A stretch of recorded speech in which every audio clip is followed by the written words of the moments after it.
Bismillahirrahmanirrahim. Assalamualaikum warahmatullahi wabarakatuh.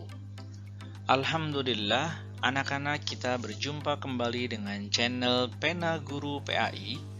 Dan kita pada hari ini akan belajar tentang memahami pesan-pesan pokok Quran Surah An-Nas yang merupakan materi mata pelajaran pendidikan agama Islam dan budi pekerti kelas 2 semester 1. Anak-anak, sebelum mulai belajar, marilah kita berdoa semoga Allah Subhanahu wa Ta'ala di masa pandemi ini memberikan kita dan keluarga kita perlindungan, kesehatan, dan dijauhkan dari mara bahaya.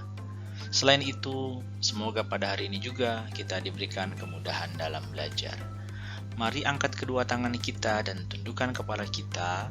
Bismillahirrahmanirrahim. Raditu billahi rabba wa bil islami dina wa bi Muhammadin nabiyya wa rasula. Rabbi zidni ilman warzuqni fahman. Anak-anak sekalian, sebelum kita membaca surah An-Nas, mari kita terlebih dahulu memahami beberapa hal tentang surah An-Nas. An-Nas artinya adalah manusia, ya. Kemudian surah An-Nas merupakan surah urutan ke-114. Kemudian surah An-Nas juga terdiri dari 6 ayat, termasuk golongan surah Makkiyah karena diturunkan di kota Mekah, dan surah An-Nas berada di bagian juz ke-30. Surah An-Nas juga termasuk dalam bagian surah Al-Mu'awwidatain, anak-anak, ya, bersama dengan surah Al-Falaq yang artinya adalah surah untuk memohon perlindungan, ya. Maka baiknya surah An-Nas ini kalian biasakan baca sebelum kalian tidur, ya. Surah An-Nas, surah Al-Falaq, surah Al-Ikhlas, dan tentunya doa sebelum tidur agar kita dalam tidurnya dilindungi oleh Allah Subhanahu wa Ta'ala.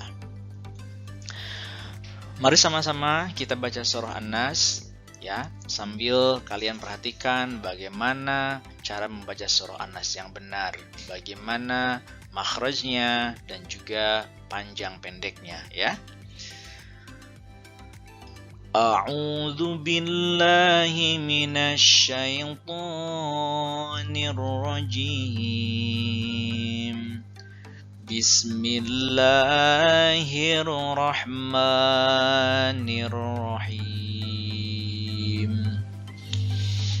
Qul a'udzu birabbin nas, malikin nas, ilahin nas, min syarril waswasil khannas, alladzi yuwaswisu fi sudurin nas, minal jinnati wan nas. Shadaqallahul azim. Ya. Nanti anak-anak, kalau kalian ada tugas membaca atau menghafal, silahkan kalian bisa ulang video ini dan perhatikan cara membacanya yang benar dan betul, ya. Arti dari surah An-Nas adalah, katakanlah aku berlindung kepada Tuhannya manusia, Raja manusia, sembahan manusia, dari kejahatan bisikan setan yang bersembunyi, yang membisikkan kejahatan ke dalam dada manusia dari golongan jin dan manusia. Ya, itu terjemahan dari surah An-Nas. Berikutnya kita akan membahas tentang apa saja pesan-pesan pokok atau kandungan dari surah An-Nas yang baru saja kita baca. Bapak sudah membuatkan ada 4 poin untuk pesan-pesan pokok surah An-Nas, dan mari kita akan membahas satu persatu ya. Yang pertama adalah memohon perlindungan hanya kepada Allah, bukan kepada zat yang lain. Ya. Dalam kehidupan ini anak-anak, ya, tadi sudah dijelaskan dalam surah An-Nas, ya. Setan itu membisikkan kejahatan, membisikkan kemaksiatan ke dalam dada manusia. Ya. Maka kita harus berlindung kepada Allah Subhanahu wa Ta'ala dari bisikan-bisikan setan itu. Berlindung kepada Allah bukan hanya berlindung dari bisikan setan saja, tapi berlindung dari apapun, dari kejahatan, ya, dari ketakutan, dari kesulitan, musibah. Mintalah perlindungan hanya kepada Allah, karena Dia adalah zat yang maha kuasa, maha sempurna, maha perkasa. Ya. Kemudian yang kedua, Allah Subhanahu wa Ta'ala satu-satunya Tuhan yang patut disembah karena Dia Raja manusia. Ya, tadi dalam terjemahan ada satu ayat yang bunyinya adalah Malikin Nas, Raja manusia, Ilahin Nas, sembahan manusia. Dua ayat tersebut menegaskan bahwa Allah Subhanahu wa Ta'ala itu adalah Raja manusia, bahkan Raja alam semesta ini, karena Dialah yang menciptakan alam semesta raya ini yang luar biasa. Maka Dialah, ya, zat atau Tuhan yang wajib kita sembah, ya, Ilahin Nas, sembahan manusia yang wajib kita sembah, bukan yang lain. Ya, jangan pernah kita menyekutukan atau menyembah selain Allah, karena itu adalah dosa besar yang tidak diampuni oleh Allah Subhanahu wa Ta'ala, ya. Kemudian yang ketiga, pesan pokok dari surah An-Nas adalah kejahatan itu berasal dari setan, juga dari bangsa jin dan manusia yang telah tergoda bisikan setan sehingga memberikan pengaruh buruk, ya, kepada manusia yang lain. Anak-anak, perlu Bapak ceritakan, setan itulah yang menggoda Nabi Adam dan istrinya Siti Hawa sehingga mereka memakan buah khuldi dan keluar dari surganya Allah Subhanahu wa Ta'ala. Nah, setelah peristiwa itu, ya,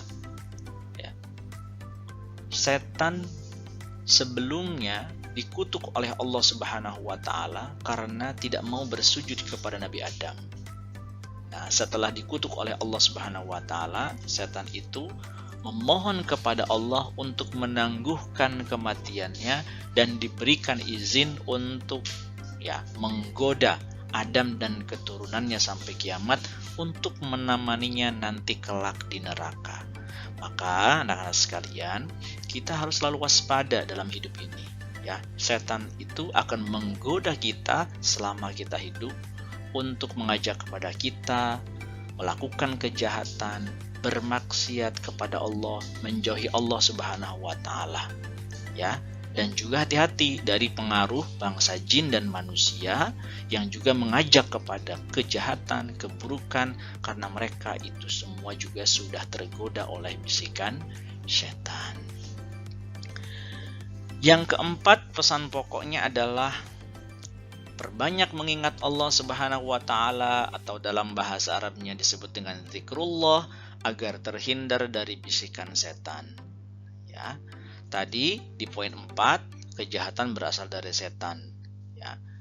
Bagaimana untuk menghindarinya?